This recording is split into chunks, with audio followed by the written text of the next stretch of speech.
Steve and Jill here. Hello. Welcome to the Land Academy Show, entertaining land investment talk. I'm Steve and Jack Butella. And I'm Jill DeWitt, broadcasting from sunny Southern California. Today, Jill and I talk about how to choose a county to send offers. Well, that sounds easy. Piece of cake, right? All week is frequently asked question week. And this is our number 2 or number 3 most popular question.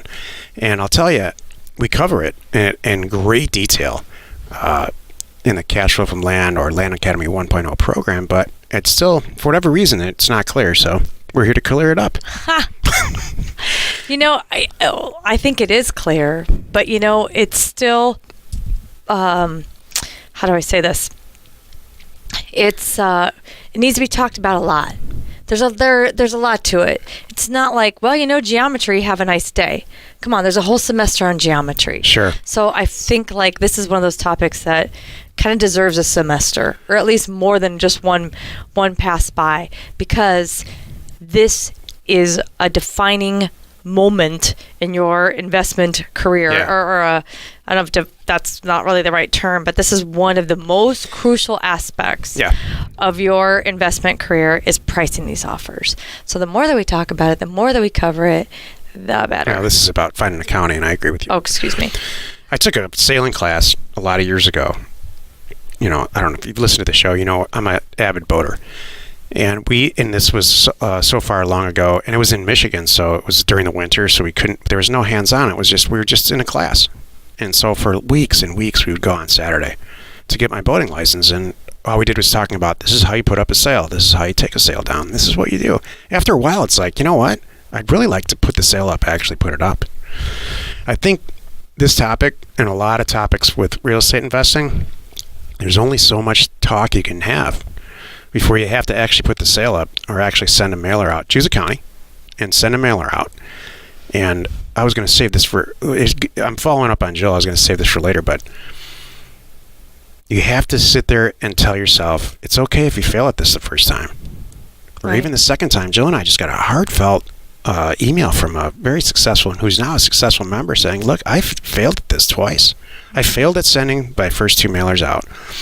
I scheduled a consulting call with you guys. We worked on it, and I just pushed through and figured it out, which, by the way, is very uncommon. If you follow our instructions, you're going to do okay. But for whatever reason, he didn't.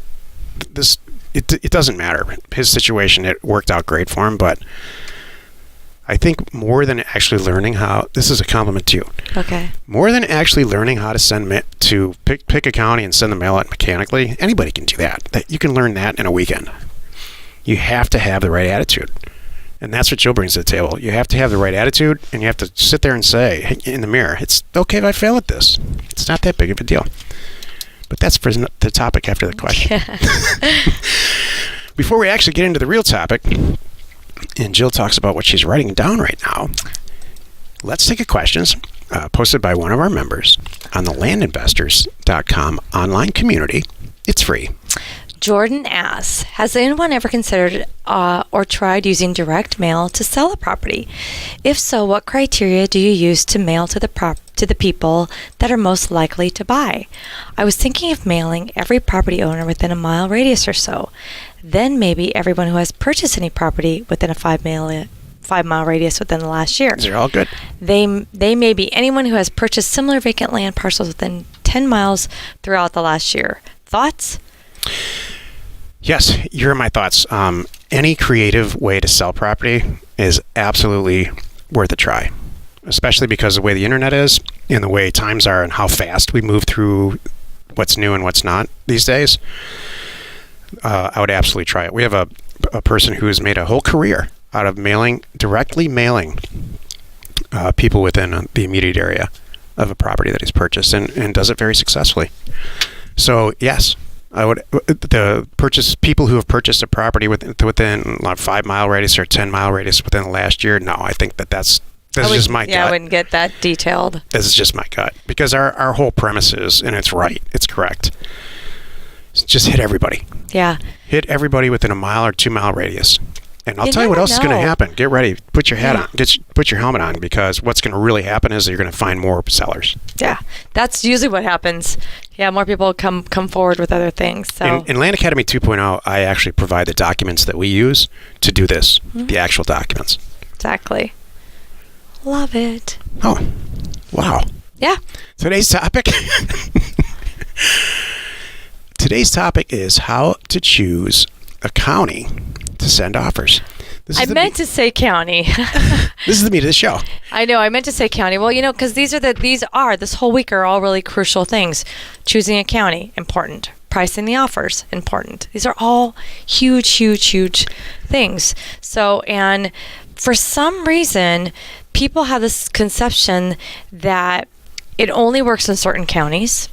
There's a secret list of counties. I love this, where you're going with this. They think that it's saturated now, by the way, because we all know what the good counties are and we're all doing them. So it's not going to work. So there's a lot of mixed conceptions out there. And so I love this topic. One of the things that I love sharing with people who just find us is that we are here to help and teach you to go do it in other areas that we've never touched upon. And I guess the whole thing is it really does work. I mean, that's the whole thing. We're not here saying, we do have steps to this process, but our steps are, here's what we look at. Here's the criteria. Everything that we're doing right now, you notice we're never going to sit and say, offer a flat amount. We're telling you a strategic way to do this. And it's the same with picking a county. You need to know strategically, what are you looking for? A population that looks kind of like what? We're never going to say your population should be between X amount and Y and give you a number. We're not going to do that. That doesn't make any sense. But if if it's a percentage and you kind of have an idea of what triggers to look for now, and that's what this whole show is about. I know you're going to get into it. Now you can go replicate this all over the country. You could do it in Georgia. You could do it in Alaska. You can do it in Maine. You could do it in Florida. And that's what's happening. And by the way, 44 counties in the country. And think about the number of properties. You're never going to hit them all.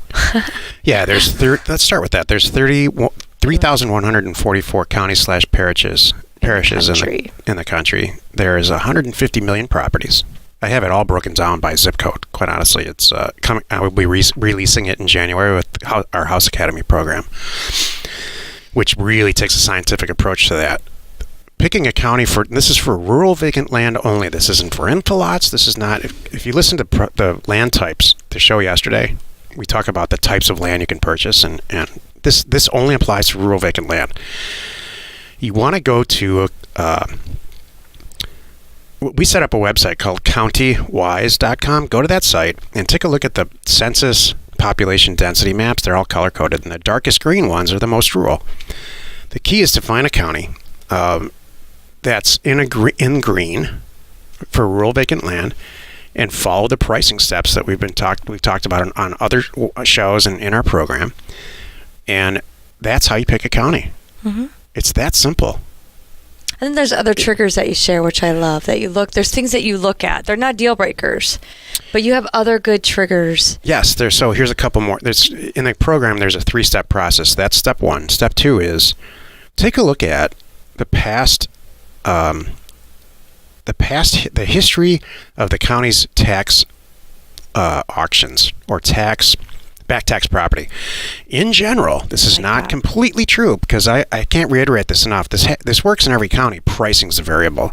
But in general, for rural vacant land to get a huge bargain, the more back tax property that is kind of flowed through the county, and then the better off you're going to be purchasing really inexpensive property. I will tell you this. It's going to be harder to sell it.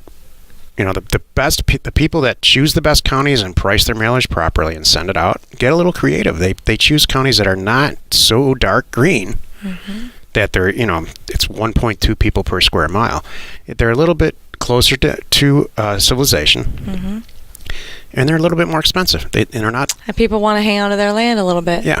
Which is good. They're easier to sell then, too. Exactly. I love it. Like, one of the things I know people think, like, should I just go and look and see where there's available property? And, if there's a lot of property, buy it, or if there's not a lot of property, buy it. There's different variables to that. So, well, let me real quickly finish the third step. Okay. The third step is to go out on the internet on Land and Farm or Land Watch or any land site. Jill and I own a site called Landpin, which is all of our members, so that's not necessarily the best gauge. Those are, if you want to see what people are doing, what our members are doing and where they're killing it, go on to Landpin. It's exactly like a completed sales, perfect situation to like research. But go out to these websites and see how many properties are for sale. I always pick on Mojave County, Arizona, because Mojave County is very rural. It's close to Las Vegas. It has a tremendous amount of history with back tax subdivision property. And it doesn't pass number 3, which is how many properties are for sale.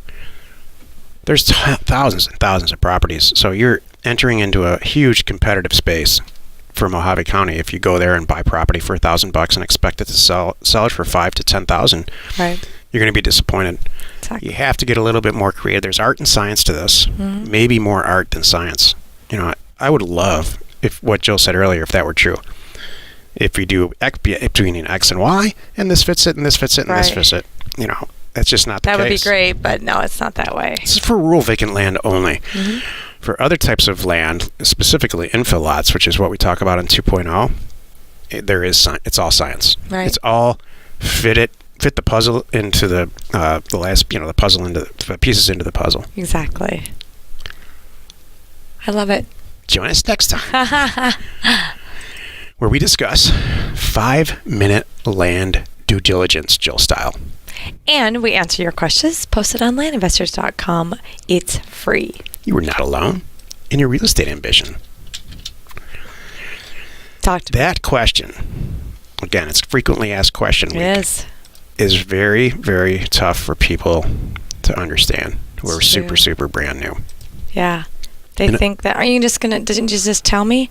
Well, yeah. Yeah, I could pick it for you, but I'm not doing you any good. This works. You need to learn how to do this for yourself because you're going to find diamonds out there that I didn't find. This concept of sending offers, Jill and I have sent millions and millions, probably 10 million offers out since the 90s. It works for every single product type. Every single product type and every single type of land, houses, commercial property. Exactly. It's all a matter of pricing. Bingo. So if you want to scrape the bottom, the super rural counties are where to do that. If you want to spend a little bit more and maybe sell it for a little bit more, a little bit faster, now you're coming back into the urban areas. And then if you really want to kill it with infill lots, like we talk about in 2.0, you're going to spend some money, but you're going to make some money and you sell it a lot faster because now you have a usable commodity that's very obvious to home builders. Ding, ding. Share the fun by subscribing on iTunes or wherever you're watching. And maybe you're or wherever you're listening, and you might be watching us on YouTube, which is cool too. But wherever you are, please rate us there. We are Steve and Jill. Information and inspiration to buy undervalued property.